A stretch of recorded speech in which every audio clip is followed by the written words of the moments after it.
Welcome to the Gyms Podcast. I'm your host, Joel Kleber, and this podcast is designed to share stories of our franchisees, franchisors, Jim himself, and other members of the Gyms family that we think you might find interesting.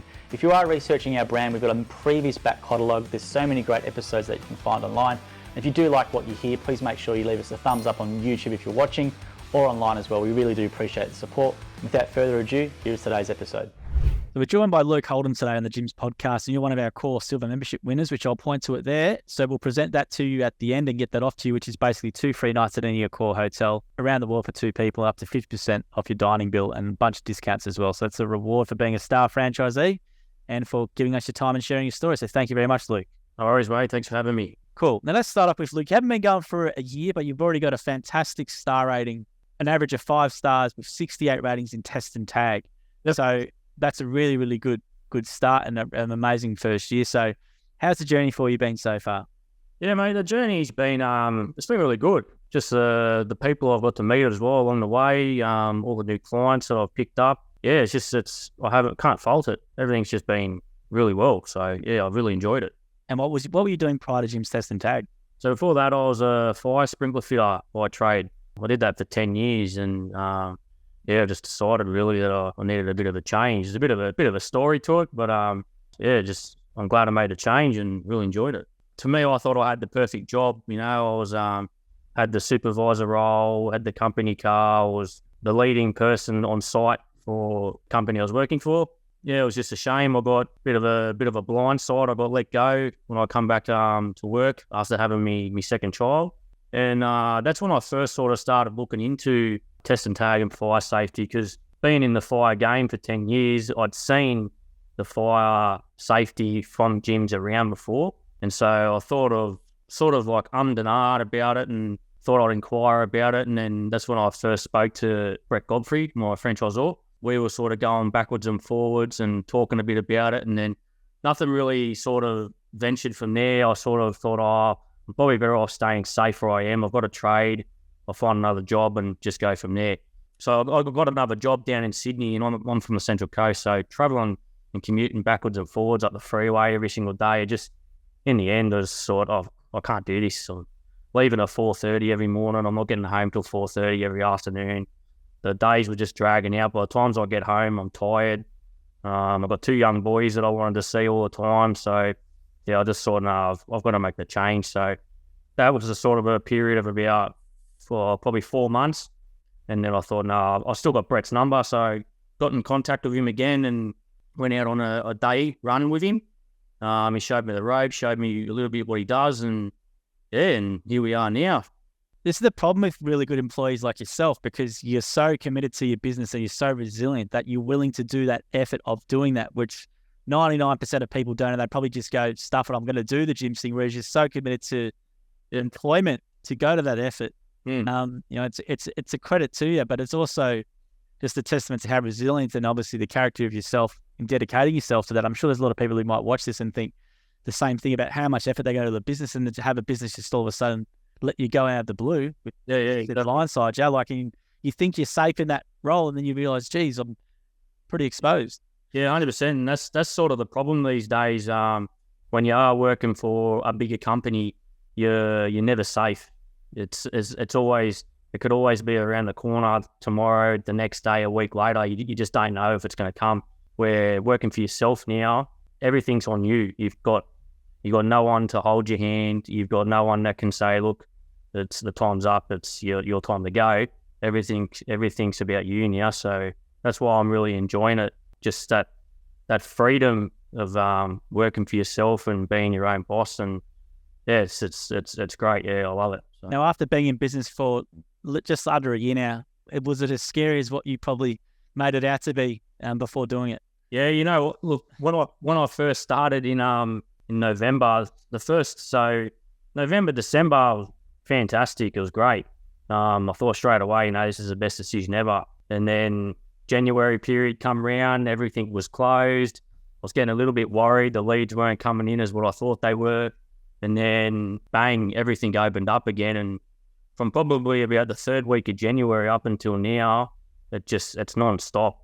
It's full on, but that's the thing you get with own your own business, you want that work there, so you just try and grab everything you can. So, but yeah, it's been great. Yeah. And how did you find the training experience? Did you came to Melbourne? I remember you from Melbourne. You obviously came down and you had a lot of it. You've obviously had a bit of experience doing this stuff before. So how did you find the training course, let's say the gyms component, and then going into the test and tag component? Yeah, so the gyms, like the 3-day course training was great. All the stories from all the franchisors and all the people that spoke on those days was just their journey when they first started to where they are now was really good. And the training itself, yeah, I can't fault it. Everything about it was good. Place is fantastic. The way that it was presented, yeah, and just everything overall in general was just, I honestly can't fault it. So I'll 100% recommend it to anyone if they can get down there. Go for it. Yeah. And what about the test and tag and fire safety component? Like obviously you had experience in that area. So was there things that you learned that were new, or what did you take away from that? Yeah, the test and tag side of it, I knew nothing about. Only been in fire protection that whole time. So the test and tag component was a good learning curve for me. So yeah, I picked up a lot in those 9 days. The trainers that we had, Scott and Brett, fantastic. But it was also good too because there was only 2 people at the time when I was down there. So there was a lot more attention on you. On us. So which was great. So yeah, no, test and tag component was fantastic, and it's working well for me today. So. Yeah. And how did you feel it equipped you for that first week in the field? Because obviously there's one thing doing the theory and the prac room and stuff, and then obviously you're out with the customer. So how did it transition in terms of equipping with the knowledge you needed?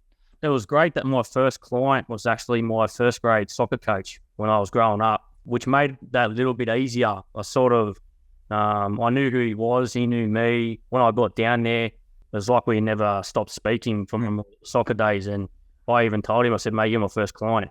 And he goes, oh, fantastic. So yeah, I just sort of remembered back to training, everything we did, because it was the amount of training that we did down there, it didn't really leave. So I got back from Melbourne on the Sunday and I was at work that next day. So everything was still fresh in my mind. So I didn't really, the fear factor was sort of there a little bit because it was all on me. I didn't have anyone telling me what to do. But after that first job, when I drove off, I thought, oh, yeah, it's easy. It's great. Yeah. So once I started getting that confidence up, now it's second nature, really. I'll say with someone who's such a good employee as you, the skills you would have from being that, sometimes you sort of need to be an employee for a lot because you learn all those different skills, but you've just hit the ground running, evidenced by your star rating. Like to have that many 5-star reviews in the first year of test and tag is quite outstanding. It means you're obviously doing a fantastic job and people are wanting to give you a review. So what to you is then good customer service from what you do? Is there anything you might do differently, or do you want to just walk through the process of when you get a lead or job inquiry from a customer? What's your full process? Yeah, so when I first get a lead, so I've sort of done this from day dot as well. So as soon as I got that lead, I'll send a text, like if I'm working, I'll send a text message within the first minute or so, as soon as I've got the lead, and then it follows up with the phone call. So they sort of get that too, like I know, like I've got the lead, I know you're there, and then I follow up with the phone call as well. So I'm sort of doing that. I've done that 2-process system ever since I started. Just when you first get to site, how you greet them, all those sorts of things. And they wanted to know a little bit of information, what was going on, which people have asked, giving them the right information, showing them how I do a leakage test or something like that. And yeah, some people are quite interested, some people not so much, but it's just going that to little efforts of just showing people the good customer service that you can do. So they're sort of the things that I've sort of done along the way so far. And that text message is just simply saying, thanks for your quote request, or thanks for I'm going to call you ASAP. Well, what are you sort of saying in that text message? So my text messages always start with, so whoever the client was. So just say, for instance, hi, Jasmine. This is Luke from Jim's Test and Tag. I hope you're going well today. I've just received your inquiry from the call center. How can I help you today? That's the first thing that I say to them, and then follows up with a phone call once I'm finished doing my test or whatever I'm doing. And then I'll ring the client. So that's sort of the message that I'll send first and then call the client straight away. So. Yeah, that's interesting. I know franchisees do that, but I haven't heard it in regards to that's a consistent process like that. So it's good to hear what you actually put in the message as well. And how quickly you're calling the person from the lead as well? So as soon as I finish my test, I'm calling the client back straight away. So there was one client that I only just recently done out at Berkeley Vale. And by the times I'd sent him a text message, made the phone call, secured the job. It was within 5 minutes. So just doing that, like I know we've got that 2-hour window that the franchisee will call you, but I just try and get it done straight away so they can see, all right, they're on the ball straight away. They're ready to help us out. So. And what's your conversion rate? Do you feel like with doing that? What's your conversion rate generally?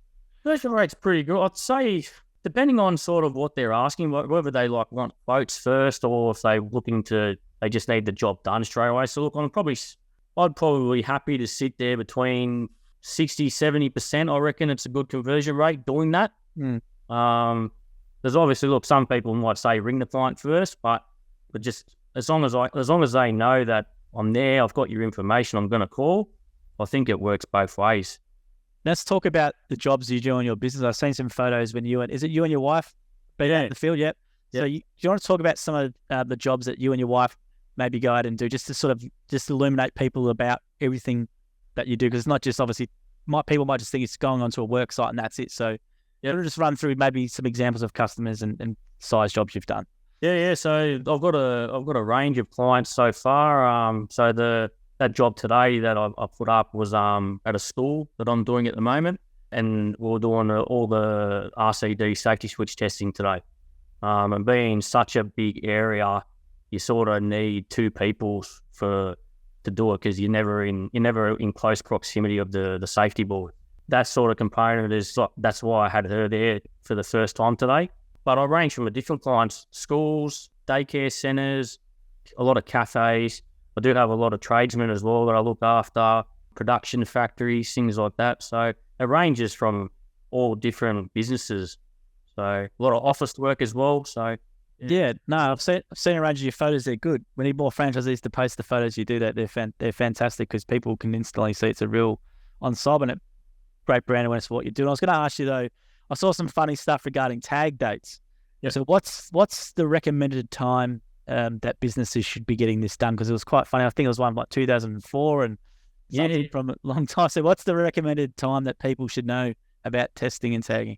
Yeah, so testing and tagging with the dates. So your general tradesmen and everyone that's sort of on like your construction sites and things like that, we recommend that it's tested and tagged every 3 months. All of your, say, like your manufacturing, your fabrication workshops, and your factories 6 monthly. And then you got all of your office spaces and small office spaces, your schools would be every yearly, so 12 months. So they're sort of the dates that we sort of are guided by at the moment. So. Yeah, because I saw some of there's photos in a group and I couldn't believe some of these workplaces, what they were doing with like an exploding, or not exploding, but like one of these disintegrated like extension board, and there was something hidden in the corner with all this paper on it. I just couldn't believe it. Yeah. The liability that businesses are doing. Yeah, definitely. Yeah, it's the amount of things, like even just like the simple fact of grinding down the 15 amp plug. It just takes all safety away from it when you're doing that. But yeah, the things that people do, like just the standard duct tape over the broken cable, like it's all your safety's gone. The duct tape's not there to protect you. So yeah, it's just one of those things. Like that's the whole point of our visual inspections, to pick up on that sort of stuff. So. Yeah, it might be obvious to you, but maybe just want to explain it for people, just regarding some of the hazards or some of the big no-nos. You mentioned a couple then that you've come across, and just potentially what could happen if they try and cheap out or don't do the right thing in this area. Yeah, look, it's just the simple things. Like it's, for instance, like damaged cables and wires. Like we've seen on jobs where they've rewired them back together and it's completely exposed. And they think it's safe to use. Like you're asking to get electrocuted. That's things like that. Like even like your RCD boxes, the safety switches are gone in them. Not even there. Like if there's a surge in electricity, like things like that. Like it's just your safety component's not there anymore. So that's why one thing is looking after all your products for starters, looking after your tools, your leads, and things like that. It all comes down to that person as well. They need to take care of their equipment, and that's why we come across some of the photos that we see, because the lack of care is just not there with some people. Yeah, they're quite it's quite shocking to see that some businesses and workplaces allow that sort of stuff. Yeah. I know after the place burnt down here, Jim's really strict with test and tag. So we had Alan and his the other franchisee come in the other day, and Jim's right on it. So you won't see an out of date tag here. He understands the importance of it. But I was going to say, with the services in the business, maybe do you want to outline for everyone all the types of services that you can offer, and maybe give some examples maybe of why. Because one thing I know from doing interview with test and tag franchisees is that you save a lot of time and multiple vendors for people, because you can do a lot more as a package as opposed to other things. So maybe you want to talk about that sort of stuff from your perspective. Yeah. So look, we offer a lot of different types of varieties for things for businesses. So your testing and tagging, your fire safety and your emergency exit lights, and replenishing and replacing your first aid kits, that sort of stuff. So my sort of theory is that because we do offer all of those services, if you can manage to get the client and you're being able to give them those services, one, you're saving them 3 and 4 different contractors they're having to contact, so many different pricings, all that sort of stuff, where everything's with us, they're only getting one type of pricing, like for instance, like a site visit fee. If they've got 4 different types of contractors, there's 4 different site visit fees if they come out to you, where they're going to get one from us, but we're going to provide them all those services. And we're like their one-stop shop sort of thing. So they know all their safety compliance is covered, and not having to go, oh, we haven't got Joe Blow that hasn't been here for a couple of months, we better chase him. And everything's locked in with us. We've got automatic reminder systems. We've got our reports. Everything's sort of taken care of for the client if they go with all the services with us. Yeah. Now, do you want to talk about, from your perspective, Luke, about the Jim's test and tag difference? Because there's independent providers who do it, and they might undercut with pricing, I presume, with cheaper tags, and people might want to go for that. But maybe do you want to talk about what to you is the Jim's test and tag difference in the service that you provide to maybe other independent operators? Yeah. So for me, the big difference with I find with Jim's test and tag, one, for instance, you'll never ever see a handwritten tag from a Jim's test and tag franchisee. You 100% have to do a test to print a tag. Things like that, like they're just one of the main things. So everything is going to be tested correctly. It's all legit. What about the leakage testing? I don't know if that's something that most people do, but you guys definitely do that. Good. Yeah, that's a good point. So leakage testing. So your 2 minimum tests that you have to do when you're doing the class 1 test is your earth continuity test and your insulation resistance. But we always go that one further and we do a leakage test. One, because it is pretty embarrassing if you've tagged an item and it doesn't work, it doesn't run. Yeah. So 100%, we always do a leakage test, because then they can read that the item's working. They can read exactly what's going on with the item. So that's one thing we definitely do as a leakage test. Yeah. And in regards to the fire side of the business, the fire safety, which can be pretty big, what's the sort of things businesses make mistakes with, or maybe in assumptions with equipment and different things from what you could see? Just the sort of maintaining like the extinguishers and things like that, making sure they're correctly checked, that they're in date, that the technician is always constantly making sure that powder is rotated and moved around and it's not just staying stagnant in the bottle of the canister. And just making sure the overall equipment is in good condition, like your fire hose rules, making sure that the hoses are always in good condition, they're not split, they're not cracked when they're turned on. Yeah, just they're the sorts of just the simple things that, one, it's going to protect you if there is a fire. And it's just, they're the main things I should be focusing on. I sort of assume that people might think if you buy a fire extinguisher, it's going to be good for 20 years. So you don't have to do anything. And then 20 years' time, if there's a fire, you can grab it. It's going to work, right? So obviously not the case. Yeah, exactly right. Yeah, so they're only they got the 5-year expiration date on them, and they're supposed to be checked every 6 months. So as long as they're not used and they're checked every 6 months by a qualified technician, they'll last their 5 months date, and then it's time to swap out for a new one or get them re-pressure tested. Yeah, I remember Jim. I think we had one of the franchisees come here, and Jim wasn't too good with. They found a few things with that, and it's been obviously sorted now. But yes, it can be an easy mistake for people to make, especially if you've got large businesses or if you've got multiple things on site. Yeah, definitely. Like it's when big businesses have got so many things going on, it's those little things that can just be easily forgotten about. But I guess that's the beauty with us, is that we don't let them forget, because that's our job. We're making sure that their stuff's safe and compliant to use if they need to use it. Have you come across businesses where they've tried to do it themselves and they've realised it's not doing it, or they're not picking up the things, and they've come to then use you? Or you come across that situation yet? No, not really. All the sort of the fire clients I've picked up have all been, they've had someone there that hasn't returned. That's sort of been my experience so far. But testing and tagging, I've had a lot of people say they do their own testing and tagging, and then you see the tag, you can see it's handwritten. You can't see any sort of testing equipment anywhere in their site or in their building. So if it is just one of those things where the tag's just been slapped on with a date on it, you're not sure. But like, yeah, that's the whole point. Like, they've got us there for a reason, because they know that we're going to do it properly. And from my perspective, I sort of think, do you think businesses take this seriously enough? There's obviously businesses you work with who do take it seriously, and obviously because it's why I engage you. Yep. But do you think a lot of businesses take this stuff as seriously as they should? I've got a lot of clients that are strict and 100%, and they do let me know about it if I've missed a tag or anything like that. They'll ring me and let me know, look, this item got missed. All right, no dramas on there, when I can get there straight away to fix it and retest that item. But it all comes down to, a lot of companies may think it's not an issue until someone gets hurt. That's the wrong way to think about it. You need to make sure all those preventatives are there so that person's not going to get hurt. Yeah, that's just how I see it. Some businesses are lazy with their safety, where that should be one of their main priorities.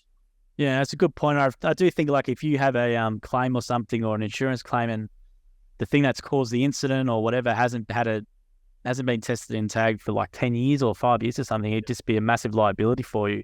Yeah. I would only presume that without knowing too much, but yeah. In regards to your lifestyle now, how does it work with you have a family as well? Yeah. So I've married with 2 young boys, a 4-year-old and a 1-year-old. They keep you busy. Yeah, definitely busy. Doing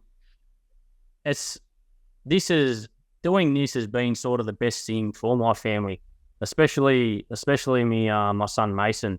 So he started preschool this year, and there's no better feeling than being able to take my son to preschool, be able to pick him up, take him on his first day to preschool. I still remember the photo I put up on my Facebook page and the Instagram page, just a smile on his face, because he knew I was going to be there.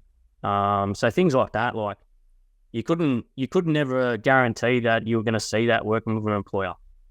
Where now every single event that I know that he's got, like, whether it's going to be the Christmas carols for school or pajama day or something like that, it's an event for him. So I made sure I'm there. And he loves it. And always tell him Dad's going to be there to pick up from preschool, and he's happy. You know, the smile on his face every single time. So things like that is been a big thing for me. And just I think the freedom's going to be now is just going on a couple of more family holidays, things like that, like where you're sort of governed by your work schedule when you're working for someone. Got to ask them for permission. When if I want to take a holiday now, I can take a holiday. Things like that that's the key things that I'm really loving. So, and financially, you're happy with what you're doing at the moment? Yeah, 100%. Yeah. Is it more or less than what you were earning before? Yeah, to be honest, it's quite a bit more. I was sort of at the start not trying to pay myself so that I could build myself, if that sort of makes sense, building my business up before I could pay myself, sort of thing. But now that we're like 8 months down the track now, I'm sort of pretty well established now, and it's the being able to pay myself now a good wage is it's tops. Yeah, it's good. That's great. And how many? And let's say, what's one of your larger jobs? I saw you did like 4,000 tags or something in a school. What's one of your biggest jobs you've done so far? Yeah, so far my biggest job is I did a 4 nursing homes for this client, and I think that by the end of it, it was upwards of nearly 3,000 tags. Wow. The school that I'm doing now is already up to 2,000, and there's probably still another, probably close to 1,500 still to go. So they're probably my 2 biggest jobs, definitely by far. So yeah, and I've got like a number of daycares and things like that. The tags all just add up. So yeah, they're real good jobs and real big jobs for me. So Yeah, so for you, your weeks are pretty packed with work? Yeah, definitely. So I've been booked out weeks, months in advance already. So I've just even now, like it's taken me up all the way to the conference, and I know I've already pretty much got all of August booked out when I get back. So it's all, yeah, I'm always booked well ahead, which is great. The worry's not there. I know the work's there, so yeah, it's good. And what advice would you have for someone who was maybe in your position, doing that sort of thing, what you were doing before? What advice would you maybe have for them?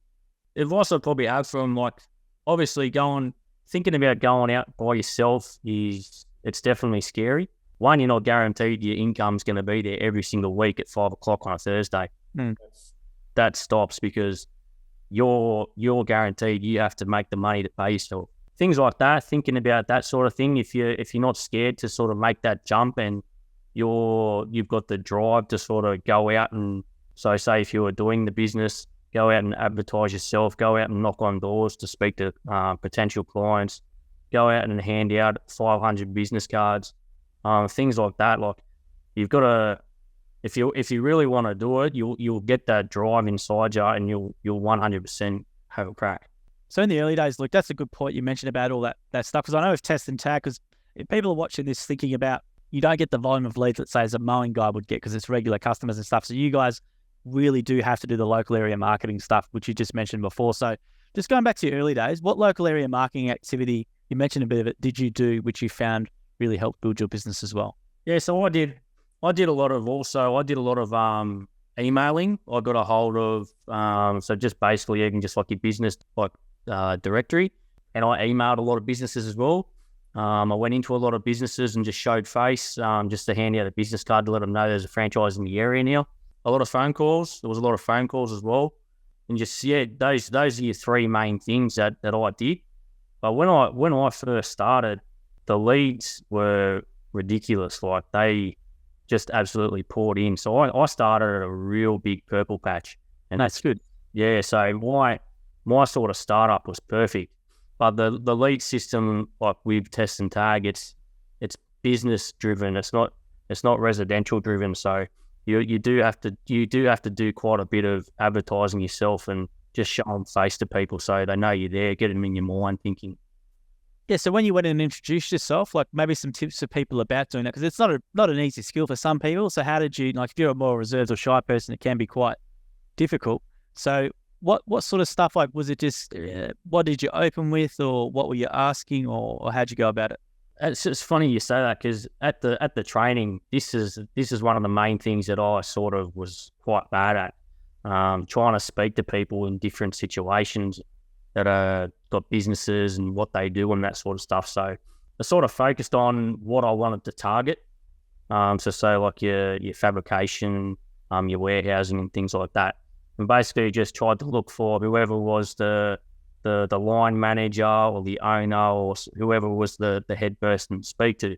And basically just showed face and just pretty much introduced myself, told them who I was, the services that I can provide, asked them a bit about their business as well, just those sorts of things, sort of try and get a little bit of general conversation so it doesn't feel like you're just there to try and sell them a product.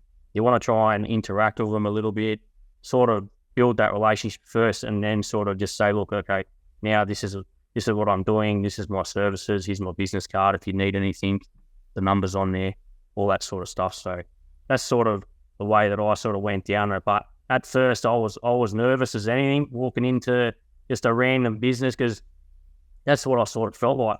I feel like I'm going in there just to be a salesman, to try and like, it's like anything. You've got a phone call or someone's come and knocked on your door. It's the last thing you want to do is talk to someone when you're quiet or you're busy or something like that. But it's trying to make it sound like you're not there to sell them something. Try and start a conversation first, do something like that, and then start to sell them your product.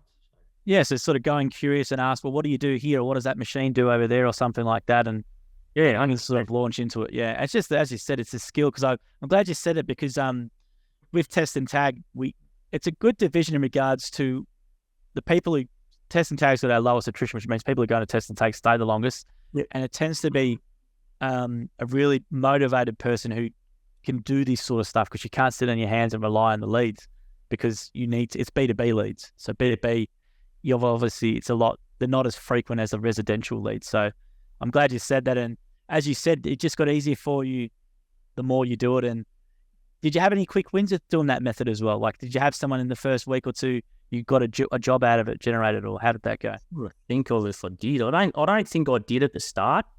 I'm having sort of a little bit more success now, only because like you might go into say like a shop, you do a lead in a shop, or you got a client in a shop, and it's easier just to walk into another business that's already there.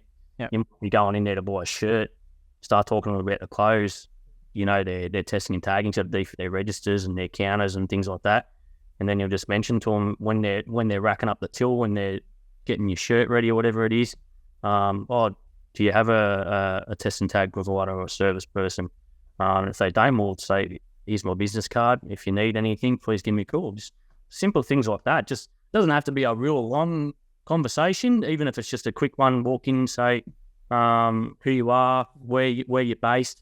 If you need anything, here's my business card, please give me a call. Just little things like that, just to get it in their mind that you're there. Because once it's in your mind, and if they ever do come across it, they've already got your details, your card's there. There's a big chance they'll call you. So what's your plan for your business, Luke? You're not even at 1 year yet, and you're already doing really, really well. So the first 12 months is generally, they say, the hardest. So what are you planning to do with your business? Are you wanting to involve your wife more with you to come work, or you want to build, or you're just happy with what you're doing at the moment? What do you plan to do? Look, I'll be, my wife won't be,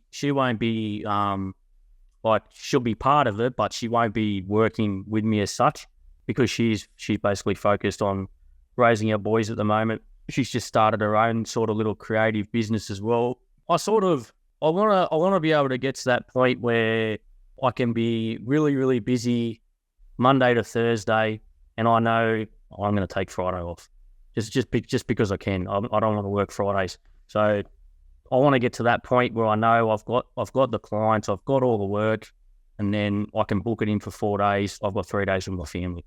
I want to 100% be able to go on a holiday every single year. That's the one thing that I'm aiming for all the time. New cars. I've already done a lot of renovations to my house, but there's still some more things that I'd like to do. So they're on the list. Yeah, the list is never ending when you want to get as big as what you want to do and make as much money as you can. So, but yeah, I said to the trainers when I was down there, I've got no time for learning how to walk and jog. I've got to sprint in this business, and I feel like I'm doing that. I feel like I'm sprinting, and I haven't stopped. So. And how's the support been from your franchisor? Was it Brett? Brett, you mentioned before. Yeah, Brett Godfrey. Yeah. He's mate, he's great. He's a top bloke. He's a little bit older than me, but I could talk to him as if we're the same age, have a good chat. Yeah, he's a top bloke. He helped me out from the start right away. He gave me a lot of his work as well, which was did he? That's great. Yeah, he gave me a lot of clients as well, so to help me out at the start. I think a lot of franchisors do that at the start, just to help you get on your feet a little bit. But yeah, no, he's been fantastic. I'm always happy to give Brett a ring and have a bit of a chat and a chin wag. So yeah, but even just the other franchises in sort of the northern region, like, you can always give them a call and they're happy to have a chat, happy to help you out. But I can't fault the help and support that I've got since day one. It's been tops.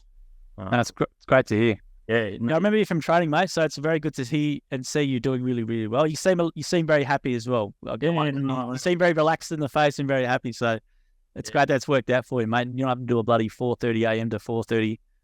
It's a big day, mate. Big time. No, mate, it is a big day. And when you're driving up and down the freeway all day, every single day, yeah, it gets to you. So, I'm over the moon. So. I'm very rapt it's worked out for you, mate. And we're very, very happy and very, very impressed with what you've been able to do. It's absolutely fantastic. And we'll shoot this a core voucher too, which is good for 2 nights at any core hotel in the world, and discounts and dinners and drinks. And we'll get that to you as well. But really, thank you for your time, Luke, tonight.